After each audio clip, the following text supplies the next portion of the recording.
Appreciate that y'all are here. Um, this is, I think, our 10th or 11th show. I should probably know that off the top of my head, but I don't. It's probably our 10th or 11th show. As we are kind of gaining traction, getting better at this, it's certainly fun. It's been a pretty steep learning curve for me and my terrific team. So thanks to the team for being a part of this. We have had some terrific guests, and I'm really happy about the depth and the width of our guests. It's been really fun. Just a couple days ago on Monday, we had the founder of the Mars Society, Dr. Robert Zubrin. We've had also from the Mars Society, we've had the executive director, James Burke. We've had Laura Forsick and Dr. Andy Aldrin at the Embry-Riddle School. We've just had some really terrific stuff. We've also dug into national policy documents and done a recap of the news. So, as we're learning our way around this show and the format that we want to do, we really appreciate that you're a part of this and helping us to grow. So thanks a lot for that. That's, we can't do it without y'all, and it's pointless to do it without y'all. So glad that you're here. By way of quick recap, Liftport Group has been around in a couple different various forms over the last nearly 20 years. We started out being involved with the Earth's space elevator. We closed down in 2007. We restarted in 2017 to focus on the lunar elevator. And that's kind of where we are now. During the pandemic, we made a pivot in order to just stay alive and stay afloat as a company, and started doing a whole lot of digital conferences. We did 27 digital conferences. We've had some amazing guests. I think we have more than 500 guests and more than 500 hours of content. So that's been pretty fun. And then as the world is pivoting again, we're starting to do a lot more podcasting as a service and conferences as a service. And that's to keep the core business of working on the lunar elevator alive. Now, I've had a pretty big week. I'm not going to get into it because while it was a very fun week, there's nothing on paper yet. So maybe I'll have an announcement or two in a week or two. But I'm pretty optimistic about where 2023 looks. Is coming in. With us, going forward, we're going to continue to do these podcasts as a service and conferences as a service. We just signed a new client, so we'll talk about them on a different show. And going forward, just to be as blunt as I need to be, it looks like the podcasting as a service should generate enough revenues to get us back into the core business of working on the lunar elevator. So pretty happy about that. It was kind of a big gamble on our side.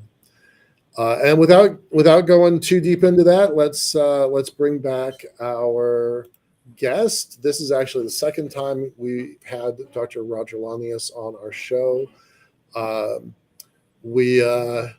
We were just getting to the end of our episode about 3 weeks ago, and it was really getting to be interesting. And so we had some comments about, bringing him back pretty quickly because we wanted to continue this conversation.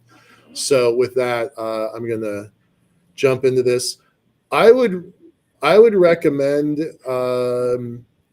people taking a look at the last video that we did. He covered a lot of really important ground about his personal history through, from starting out in kind of a frontier research zone.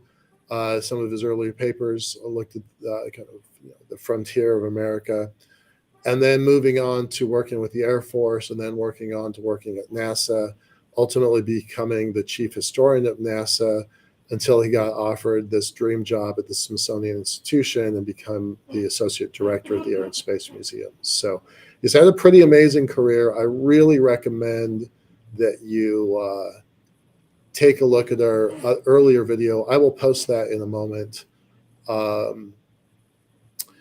Because it's worth watching, but I don't want to rehash all of that stuff, right? Because we've done that already. So now, where we're going to go with today's conversation is taking his view and experience of the past and maybe applying it with a crystal ball to the future, looking at the future through the lens of the past.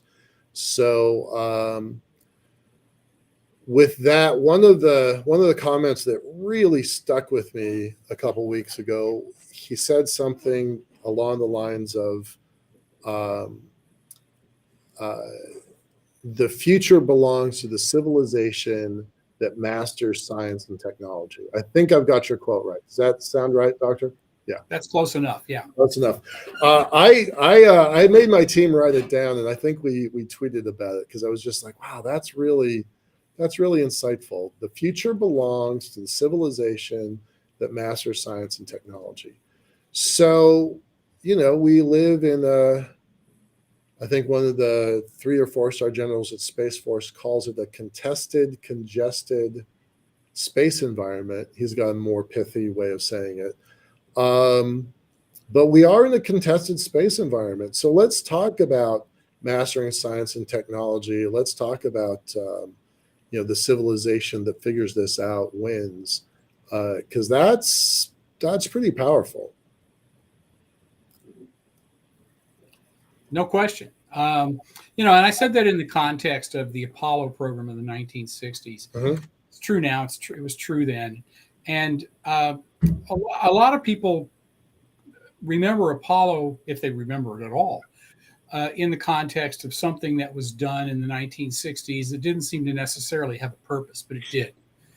And that purpose was really built around the Cold War environment of the 1960s and the death struggle between the United States and the Soviet Union. And make no mistake, it was a death struggle. There was going to be a winner and there was going to be a loser in a global confrontation between two competing economic and political systems. Right. And in that context, the United States was seeking to persuade other nations to their side of this conflict. The Russians were doing this as well, and they were doing it because of this very issue. The future belongs to the society, the civilization that masters science and technology. There is no better demonstration of that mastery than let's go to the moon. Mm-hmm. And in that context, doing so persuaded lots of other non-aligned nations, many of which had just been emerging from colonial status after World War II. And who are they going to throw their lot in with? Is it going to be with the Americans or is it going to be with the Russians? And it was money well spent in terms of luring to the American side of this global controversy, right, these non-aligned nations. That was absolutely true. And America succeeded in no small part because of those alliances that were fostered through the success of the Apollo program. We're not in exactly the same situation today, in the sense that we're seeking to gain adherence to our approach to things in the same way, but the reality is still the same. The society, the civilization, the nation state or collection of nation states that master this are the ones that are going to lead us into the future. And we know it very, very well. So we have to push those boundaries as best we can. And, the United States has created policies through a whole variety of mechanisms to foster science and technology on a broad front. Space is one of those fronts, not the only one by any means. Right. And that has aided us in our effort to lead the world in all kinds of settings. And it will do so into the future until we choose, and it will be a choice on our part if we choose not to to pursue those ends. And so when you think about government organizations that are engaged in science and technology, and you can point to a handful of them, the National Institutes of Health, NASA, NOAA, I could go on and on. Right. Those are the ones that are sort of paving the way toward toward this future. And if we somehow choose that we don't want to make those investments, and it's not very much in terms of investments, if we don't want to make those investments, then we're going to fail as a civilization. Absolutely. There's a document that came out of the Office of Science and Technology Policy just maybe 2 weeks ago, 3 weeks ago, that was basically saying we're going to invest in the cislunar environment, the cislunar ionosphere. We're going to look beyond preparation to go beyond not just the moon and Mars, but beyond deep space. They were talking about building out the first, and they use the word first, permanent settlement on the moon, which I've been pushing back over the last couple of years. I've been resistant to call it a space race with China, because both nations, we haven't agreed on that being the goal of any particular goal. You've heard me say before that there used to be 2 budgets, 2 nations, 1 finish line, 1 goal. Now there are thousands of companies, thousands of budgets, hundreds of goals. So I don't really feel like we're in the same sort of space race, but there is national competition for sure. But this document that came out about 2.5 weeks ago really says the word first, permanent settlement on the moon. And to me, to my ears, that sounds like it's putting together a space race.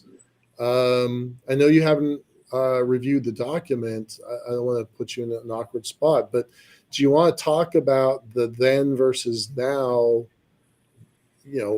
racing officially with the Soviets, and maybe if you buy into my interpretation, maybe competing with the Chinese? Do you have any thoughts on that? Oh, sure. I have lots of thoughts. I know you do. It's kind of a dumb question for me to say, do you have any thoughts? So really, I just need to open the door and let you keep going. So, it's not a space race, certainly not comparable to the Soviet Union and the United States in the 1960s.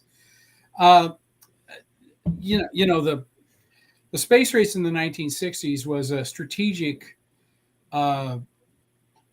activity that was done in the context of the Cold War environment. We're not in a Cold War with China by any stretch of the imagination. They may not be our best friends in the world, and there's no question about that, but they're not our arch enemies either. And it's not that we want to compete with them as much as we want to sort of trade with them. And not everything's rosy all the time, but it's not the same environment by any stretch of the imagination. But when we start talking about you want to be the first to create a permanent, did they use the term colony or presence on the moon? They're 2 different things. I'm not hearing you now, Michael. Sorry, I was clicking my keyboard to go find it, and I didn't realize you weren't hearing me. Sorry. I'll go find the exact language. I'm looking for it right now. See, I think creating a permanent presence on the moon is a really good idea. Yeah. I don't think it's going to be just an American thing. No, I don't. Whatever's done will be done in the context of an international set of agreements that will extend, obviously modified and maybe different partners, but will extend the sort of activities that have brought us to the International Space Station. Right. And that permanent presence is a good thing. It might well look like a research station in Antarctica. Right. I would not be surprised. That's the analogy I tend to use, where you've got people who are there for specific purposes. They're cycled in and out on a regular basis, and they perform functions that are deemed important in the context of this effort on the moon. And that could be a permanent presence, the start of a permanent presence. It's not a colony, though. Colony suggests that there are people who are going to go there, live their entire lives, have children there. Their children will grow up and live there, and so forth. That's a different thing altogether, and I would contend that that's a whole lot harder to do. But we totally have it within our capability to create that research station on the moon, or ultimately maybe several research stations in different parts of the moon. And that could be done. Apollo was essentially a set of camping trips. We went to the moon. The astronauts went to the surface. They stayed for a few days. They took everything with them that they needed, and then they returned home. Right. The next step is this sort of a facility that's there that we can do things at, that would be there on a, probably nothing is permanent in the truest sense of the term. It's not going to be there eons from now necessarily, but one that's viewed as something that is not short term at all. Right. And that's totally doable. But moving from that to a colony is a much more difficult proposition, especially in the context of the biomedical challenges that we as humans face with a long exposure to the environment of the moon. Right. Here's the exact language. I'm just going to read it off. The U.S. government, in collaboration with allies, exactly what you just said, sir, international partners and private actors, which I think opens a door for everybody in my sector, the space sector. The U.S. government, in collaboration with allies, international partners, and private actors, will work to establish the first long-term presence on the moon. Okay. Yeah. Lessons learned on and around the moon will be used to take the next giant leap, sending the first humans to Mars. Okay. So that, to me, puts a stake in the ground that says, this is our federal policy. Our other friends and allies around the world, the industrial sector that's become so powerful in the U.S., let's go along, let's work on this together, but we're definitely going to be the first long-term presence on the moon and the first humans to Mars. That is new language anywhere in the government, as far as I'm aware. Okay. All right. Well, that's fair enough. But that does not set up a space race in my mind. Okay. In theory, any other entity that would wish to be a part of this particular endeavor may do so.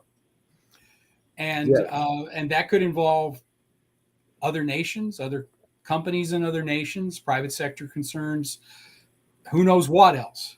And in that sense, they would be a part of this effort and not a competition to this effort. Now, there are obviously entities that may choose to go it alone. Right. And they could conceivably be first, I guess, depending upon what the schedule is that this American-led effort would, and it multinational or whatever it happens to be, whatever schedule they choose to pursue in this context. I would suggest to you that the Apollo program succeeded in no small measure because of the short timeline. Yeah. Which created an environment of rushing to get this done. Right. And there have been other efforts made that don't have those kind of timelines, and we have seen slippages left and right. The space shuttle was announced in 1972 as an effort to create routine access to space. It wasn't routine, but it was access to space, and it really did a lot of important things. And we can talk about that sometime if you wish. Yep. But when announced, it was intended that this was going to fly in 1978. It did not. It flew in 1981, so a three-year end. When Mr. Reagan announced in 1984 that the United States was going to pursue the development of a space station, and it was going, and his timeline was do it within 10 years. So 1984, 1994, that certainly did not happen. Right. And it wasn't until 2001 when the first crew went aboard. With that as the case, those slippages are quite real, and unless somebody wants to put a hard target in terms of a deadline to get this thing done, it's very easy to see it slipping.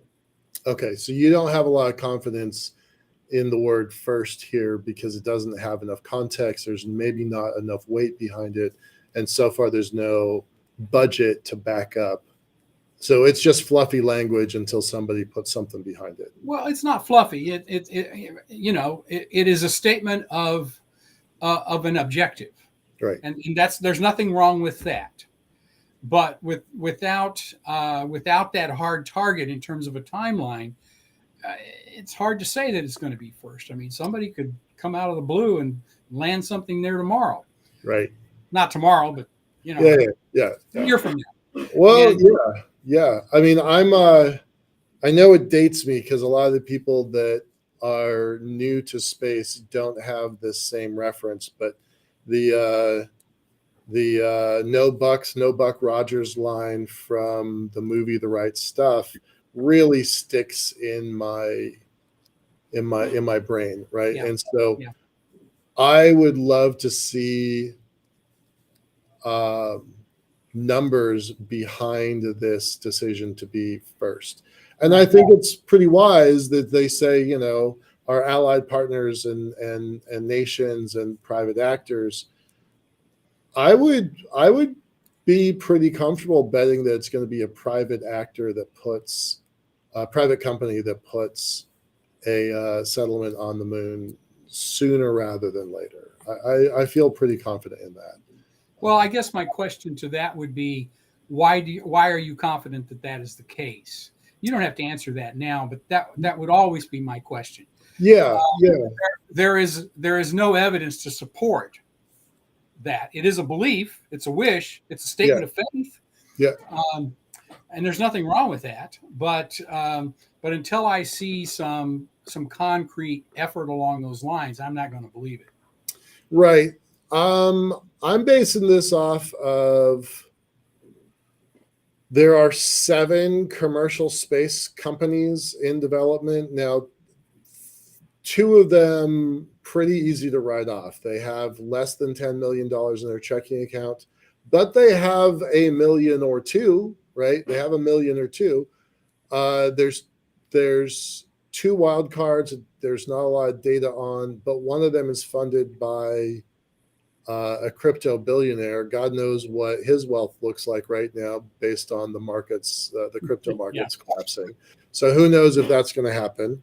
But the other 3 have, $500 million in their checking accounts. One of them is a multi-billionaire partnership. And all 3 of them have more than $300 or $400 million in revenues in contracts.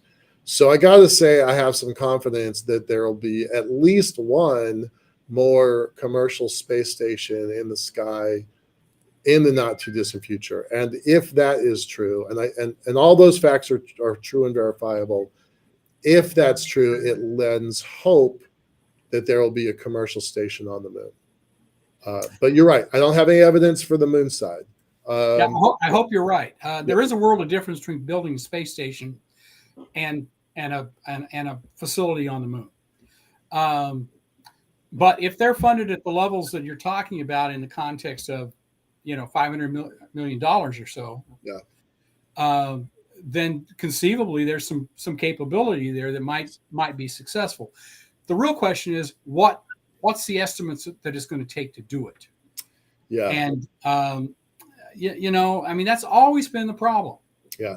And how much of that capital are they willing to risk on this particular activity, especially when unless something has happened that I'm unaware of, and there does not seem to be a business case to create that facility on the moon as yet. So Bigelow, Robert Bigelow, multi-billionaire, funded the company for quite a while, had a lot of success, had some really cool models of his Bigelow modules sitting on the lunar surface. He didn't stick with his plan. He didn't stick with his vision. Rumor has it that Paul Allen was seriously looking at the moon before he died. His sister took over his estate, axed just about every space project he was working on, and that vision comes from this. So, I believe that as long as the billionaires are kind of running the commercial space sector, we are perpetually at risk of anything. Be hit by a bus, get colon cancer. What is it that killed Jobs? Was it colon cancer? I think. Whatever it is, right? Just change their mind, right? Yeah. So I really want to see the commercial sector democratize beyond the billionaire boys club. And by the way, I've counted. I don't have my notes in front of me, but I've counted about 16 or 17 billionaires in the field that have put like verifiable numbers into space. There's one woman, so it's not totally a boys club, but I think there's 16 or 17 guys and one gal. But I do think we need to get beyond that in order to have a sustainable program. And you're right. What's the business case beyond national prestige? Now, there is one country that just committed to Axiom. I forget who it is. But there's one country that committed to Axiom to send up an astronaut. So they had a national astronaut. So that's some undisclosed amount of money. But what's the business plan of going to the moon? The business plan, the ROI, the return on investment, beyond national prestige, I haven't seen a plan. I've seen lots of plans for the moon, but I haven't seen one that's enacted yet. And that's always the problem. And by the way, whether it's a national plan in terms of prestige or bragging rights in the context of a billionaire, right? That's one flight. Yeah, right. That's not a business case. That's not a business case. So as much as I think those are cool and would love to see them happen, there has to be a way to recoup that investment, or you don't sustain it. Right. Did you see in the news? This is totally off topic, but I think it's kind of entertaining.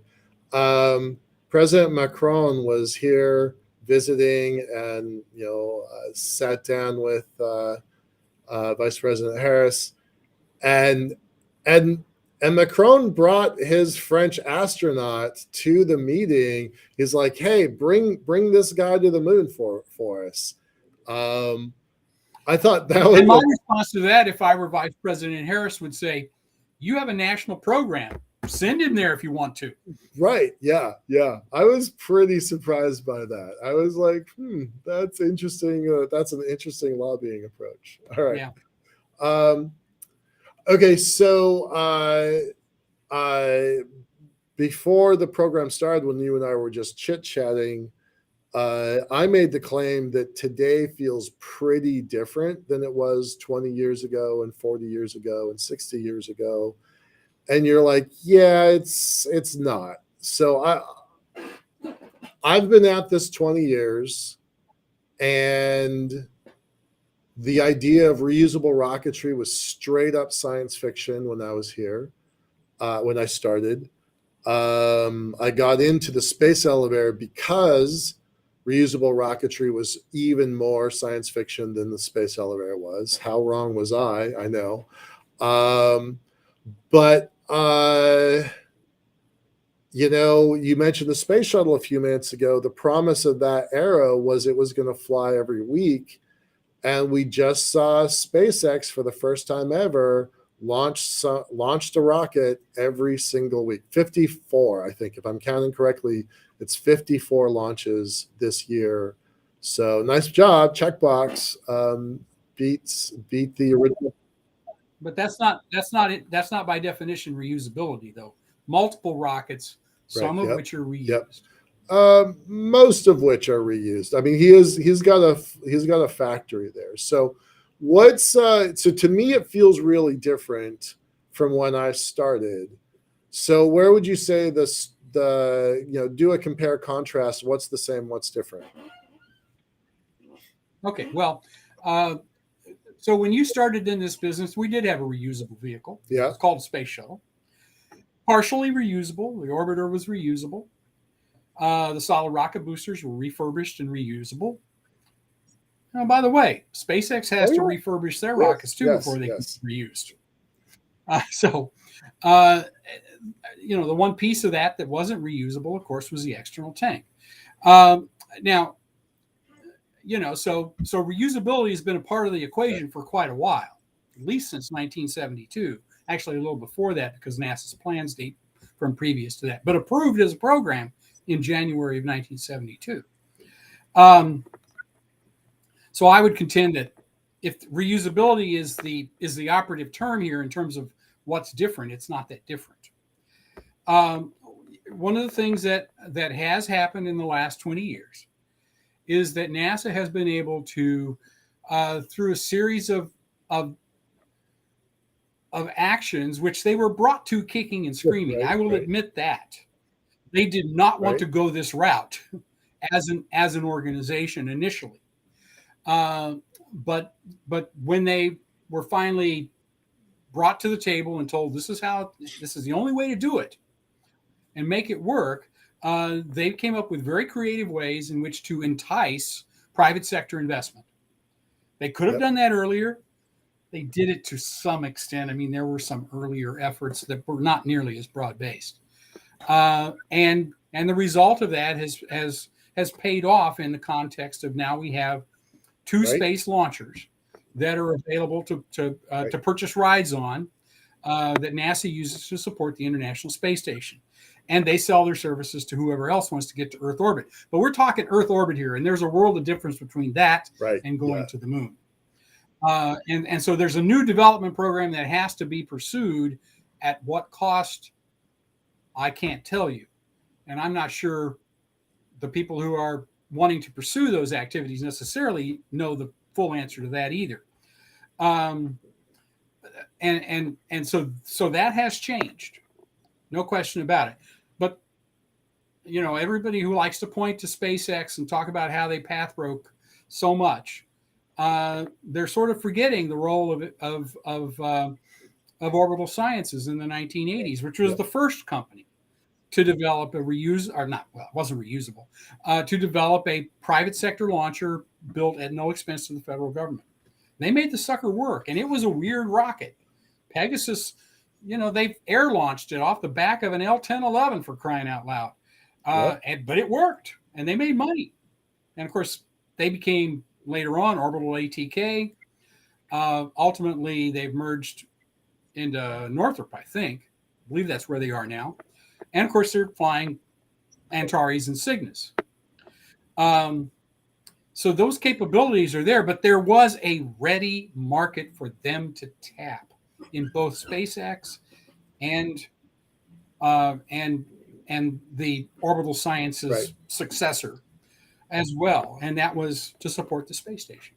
Absent the space station and the investment of NASA, would they have been successful? I don't think so. Certainly not on the No, time they needed that. I'm going to probably mess up people's names, but Alan Lindenmayer kind of bet his career on the commercial services contract successfully. Nice job. I never met him. I don't know him personally, but I'm a fan that he took on that risk. I'm a big fan of Lori Garver for the same thing. I know she didn't make a lot of friends up on Capitol Hill by pushing the agenda of commercialization. I mean, those are the two people that I know of that have arrows in their back over there over doing this, but I'm sure there are more than that. But hats off to them for having the kind of personal courage to buck the system and try to re-steer the ship in a different direction. So Yeah, no question about that. But I will tell you this: there's an inflection point that was very important in this context, and that was at the time that the Obama administration is elected to office and took office in January of 2009, where there was the Constellation program was the next big thing. Shuttle is in its last stages; it's going to retire. It actually does retire in 2011, and Norm Augustine is appointed to run a blue ribbon panel to look at the way forward with all of these things. Constellation is viewed as out of control in terms of budget, and in fact, the term that is used in the Augustine panel's report is it's unsustainable. And we have to find a different think Jeff way. Reeson was on that on the Augustine Commission, and he was trying to steer folks towards the more commercial sector as well. Well, and that was one of the recommendations. They said basically, NASA's been playing around the edges of this. They had been involved in it at some point. They had been trying to make some strategic changes, but there were a whole lot of people at NASA who were not very happy about that, did not think that that was the way to go. And but Augustine said, this is the only way we can see that makes this work.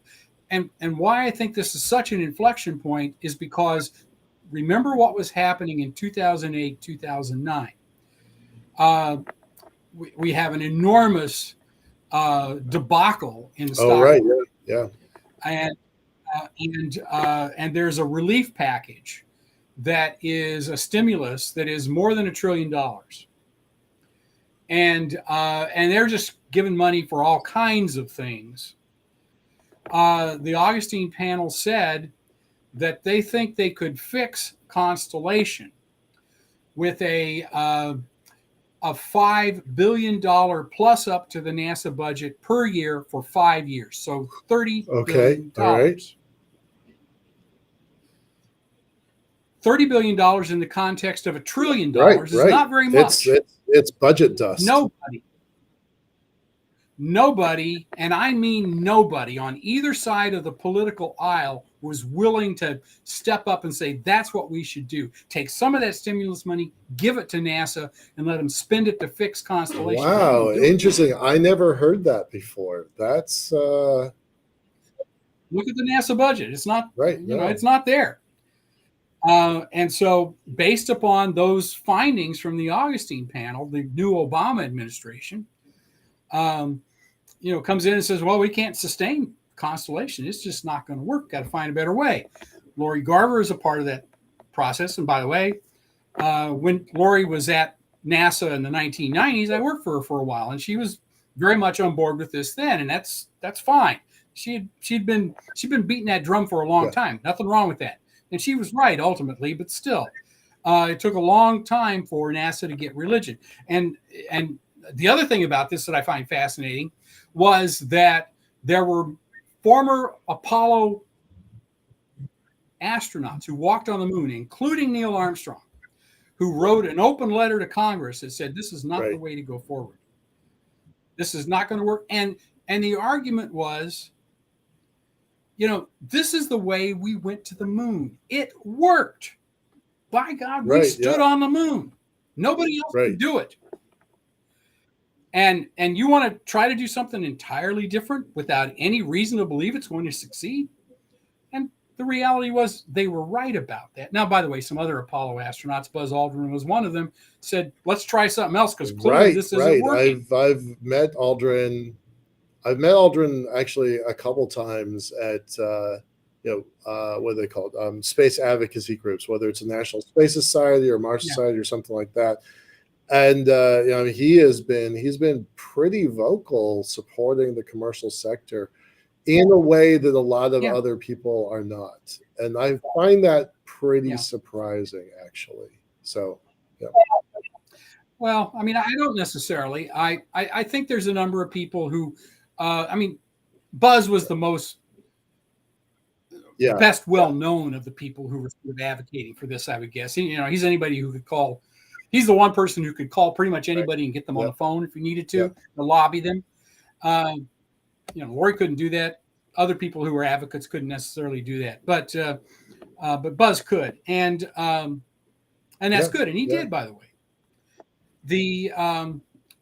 But the reality was, NASA was pushed into a corner. They weren't going to get more money to fix Constellation. So how do we get out of this mess? And this was really the only option that was going to work, and it had the full support of the Obama administration. I should reread the Augustine report. I'll be transparent about that.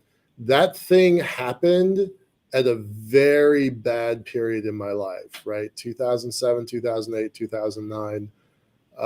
My whole world was in free fall. I had closed down the first version of Liftport. I was taking any contract project I could get just to pay rent. I was in big trouble, to be perfectly candid. So I was not really paying attention to it. I don't think it registered until this minute how important that document was. I should go reread that. I'm going to go. Yeah, I mean, it's not the only document that's out there. But Norm Augustine also carried weight, whatever he said. So I'm gonna get that kind of after this. I think that would be good for me to do some homework. Sorry. So you're saying that it's where we are now, has a pretty logical progression from where we used to be. Is that where you are? Yeah. And by the way, let me say one other thing about this. All through the 1980s, in fact, there's earlier efforts as well, but in the 80s and 90s, the landscape is littered with numerous private sector firms who wanted to provide launch services. Oh my God, yeah. Rotary Rocket is my personal favorite. What was that? Something north of $800 million invested into that? Bonkers. Yeah. And well, I mean, it was an idea, and they were able to gather a lot of funding, but ultimately it didn't prove out. Kistler Aerospace was another one that was working on a new rocket. Gary Payton had one or two different companies, I think, that tried to pursue this, and those are all meaningful efforts that had all failed. So when you start looking at this, if you're NASA, you're also sort of saying, well, we've been down this road and it doesn't work. So what's the reason to believe what's going to change here? How is this going to be different? And it turned out great, but it was in no small part, obviously, the successful leadership of Elon Musk and other people. David Thompson at Orbital Sciences and a variety of other people associated with these activities that got them past this point. And NASA's involvement. I mean, they were there working with these various companies, not necessarily providing direct money, not providing a cost plus contract to successfully complete this effort, but certainly providing stimulus. And it panned out. And in that sense, I think we made a transition from sort of government-owned, contractor-operated type things to contractor-owned, operated, contracted with the government for services. I vaguely remember, I think the company was called Beale Aerospace that was... Right, Beale's another one. I think that guy his family had a bank or something, financial services in Texas. And he's like, I'm going to do space and put, I don't know, $50 million, $100 million into building out a facility when they changed constellations somehow, he's like, well, that was my whole business plan, so I'm out. And his site becomes the site of Blue Origin's headquarters now, if I've got my history correct. Yeah, it's yeah, those were crazy days. There were folks. You mentioned Kistler. Were they out of Kansas? Out of Washington State. Oh, right. Yeah, here. Right. Yeah. That's it. And then there was another group that was like, oh, to heck with the X Prize because it's only 10 million. We've got a $20 million fund from Kansas, of all things. I forget who that one was. But there was, yeah, you're absolutely right. The whole landscape is littered with wannabe space companies. And my own company went out of business in 2007. So it was a precursor of what was about to start happening. We closed because of the real estate markets crashing. So those were bad days for us. So, all right. So we have this history. We've had these heydays before. I think the depth and width of our current environment, billionaires notwithstanding, the concerns I have about billionaires notwithstanding, what does it take to keep the current momentum going? Well, I guess the question is, what kind of momentum do we really have? I see a lot of activity in Earth orbit. And that makes sense. Quite frankly, NASA Absolutely, paved the way no question. Creating an anchor tenant in space for all kinds of activities with the space station was a major step forward. And without that, these rocket companies would have no place to go. Now, that doesn't mean there aren't other users that might have satellites they want to put up, but is that a sustaining mechanism? And I don't know that it is. We've had obviously the development of microsats and some other things like this that have changed the nature of Earth orbit, not always for the better. I mean, there's the problem of orbital debris is just growing The Kessler exponentially. effect is real. Like it's just a couple days ago. SpaceX's Starlink got approved for the new 7,500 satellites. They asked for 30,000 and they only got 7,500. But of the 7,000 satellites in the sky right now, they own half, right? And that has changed the night sky forever. And there's more on the way. I have a brand new intern. She's from Korea, and she doesn't have any background at all in space, although her country's president just announced CASA, Korean Air and Space Administration. So they're building their own space agency as of a week ago. But I told her that she should go up and look at the night sky because every 3 days, somewhere in the world, somebody is launching a new rocket. And that means more satellites are going into the sky about every 3 days. And I think that's pretty remarkable. I think that's pretty amazing. Right. Well, and obviously, one of the major policy questions, and it's obviously international, it's not American versus anybody else, is what's the control regime that's going to oversee all of this, and how are they going to oversee it? And by the way, there's a huge debate. Yeah, I think there should be. I certainly have some biases on how that plays out. I'm not going to air them here. But, do you want to dust off your Air Force historian hat for a second and then apply it to Space Force? Is there a new historian for Space Force? I certainly hope that there is. To my knowledge, there's not anybody yet. I mean, there will be. The Air Force has one of the best history programs of all the federal Okay. agencies, and they have scattered people literally all over the globe associated with military organizations to sort of document their history, not just because they think it's cool, although it is, but because they think it's a very fundamental way to learn about how to do things appropriately. What did you do right and wrong in the past, and why? And so that's a useful exercise no matter what. The question you have to ask about Space Command, or I guess Space Force is what we're really talking about. There's been a Space Command for a long time.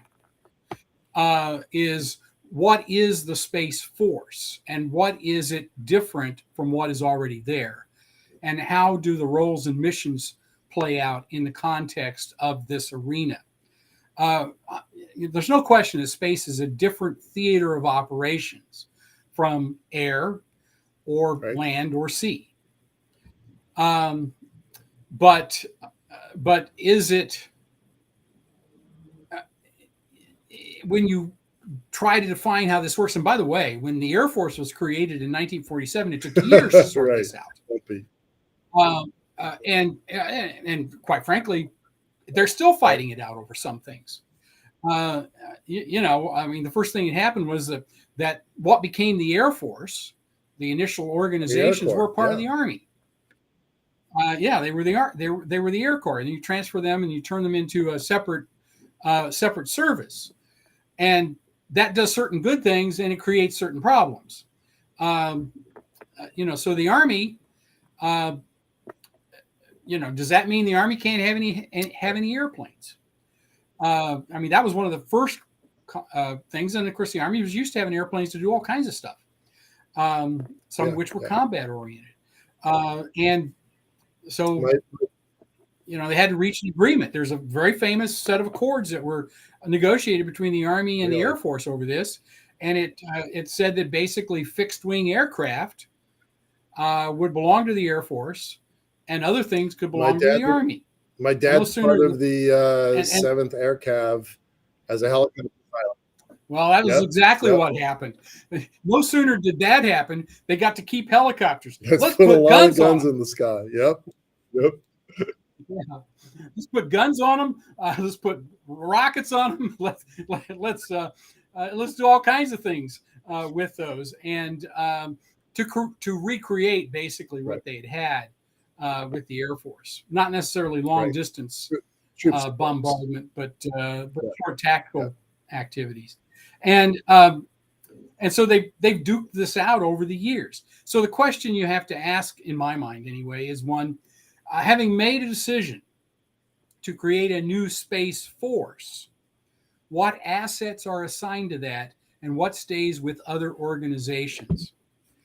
Does that mean all drones are a part of the Space Force? Almost all of them are flown from afar using satellite links. And satellites in orbit to that's control. interesting. I had not considered the drones as part of the Space Force, but by that argument, well, I don't think very many people would, but I could make a case that they should be. And I can tell you that whoever's got them now will not want to give them up. No, they. So think about the running gun battles in the Pentagon or something like that. So far, Space Force is only about 8,500 people. I think they're allocated up to 11,000, but they haven't used them all yet, all those billets yet. So one of them should be a historian. One should. There's no question. Actually, I would continue to be a team of historians. So I could make a phone call. You want that gig? Okay. I'm not. I wish well whoever gets that job, but I'm not looking for a job. We're about to close down. We got 6 more minutes. Let's talk about what you're up to these days. You told me some surprising facts a few minutes ago. Well, one of the things that I'm doing is teaching a class next spring on the history of baseball. Completely far removed from this. I have 3 or 4 major areas that I do research and writing in. Obviously, people watching this podcast will know me more for the air and space stuff, and especially the space stuff, I suspect. But I did a fair amount of aviation history too. I've got a background, and I did my graduate work in the history of Mormonism. And so that was an area that I've continued to work in over the years. I haven't done much with it for a few years, but there occasionally I'll write an article or something. And baseball is another one.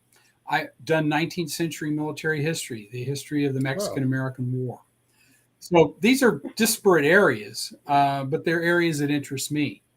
And so baseball was one of those. I've written 2 books on the history of baseball. I did a book on Major League Baseball in Missouri. That's very specific, and right? Of all things. And then I wrote a biography with a friend of mine, a biography of Charlie Finley, the owner of the Oakland A's between 1960 and 1980. And I'm working on some other things along those lines. But this history of baseball is an opportunity to sort of teach my understanding. That's going to be fun. That's really neat. Where are you teaching it at? At Auburn. Cool. Yeah. Oh, that's right. You're in Alabama. I forgot about. I always associate in my brain, because of what you did and where you did it. I always put you in Washington D.C., but I forget. Well, I have been until after I retired. I relocated here. My wife is on faculty at the university. Awesome. Well, sir, with that, we're going to close out. Always fascinating having you here. I really appreciate your advice, your insights, your wisdom. The quote about the civilization that masters science and technology is going to own the future. That sounds somewhat Orwellian and prophetic at the same time. So I hope that we do that. I mean, technology, by and large,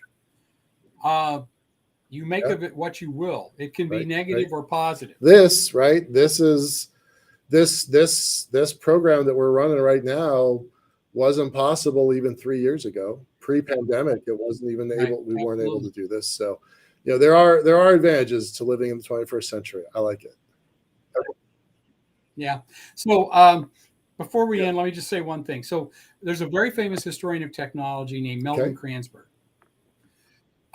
And Mel had these laws about this. And one of them about the history of technology was technology is neither positive nor negative, nor is it neutral. And he's absolutely right about that. And you can make of that what you will. I got him on Wikipedia. I'll look him up after the show. I'll post a link on it. That's back to my space elevator days. A lot of the science fiction was the elevator was going to get struck down, whether it's an act of God or an act of terror. And I would say that the space elevator and any science, any technology it's no different than a hammer. You can use it to build a house, or you can use it to crush a skull. And I think I have high hopes for the Starfleet version of space. I hope we don't become the Klingons, right? Like I want us to use space for the good of all humans. So yeah. Well, I'm with you on that, but it's possible to go any direction. All right, sir. Thank you very much. Appreciate it. We'll see you soon. Take care. You bet. Take care.